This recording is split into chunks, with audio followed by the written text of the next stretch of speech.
how to use cache coding in Xero. So just go ahead to your account. In our case, this is just an example over here, and go ahead to your dashboard. Once you're in the dashboard, find the business bank account section over here and press on reconcile items. So once you press on reconcile items, it's gonna bring you here to your business bank account, and then you're gonna see the cache coding tab.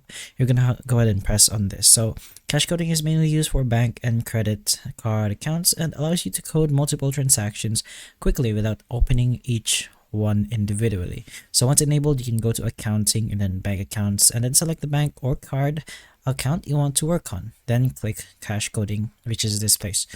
So you'll see a spreadsheet style over here that views showing uncoded transactions where you can enter accounts, tax rates, descriptions, and tracking categories. For example, you can go ahead and toggle whichever you want here by first categorizing them by payee if you'd like. But once you have, you can go ahead and toggle one, and then you could press this arrow over here, which is a drop down button where you can create a bank rule for that specific item. So once you do that, you will directly be led here. You can go ahead and choose the details if you'd like.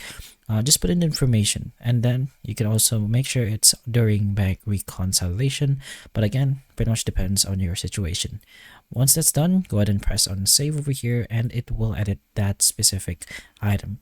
So after entering the details, Xero automatically applies the same coding logic across selected transactions, which saves a lot of time compared to manual reconciliation. So you can review totals at the bottom to make sure everything balances before clicking save to post the transactions. So again, cache coding is especially useful for recurring expenses like fees, fuel, or subscriptions, but those kinds of stuff. It should be used carefully as well. So always double check the tax rates and accounts before saving to avoid bulk errors. So that's the risk you have. But that is pretty much how you use cache coding in your Xero. So hopefully the information of this video can help you. And if it can, please like and subscribe for more videos like this, and that's all.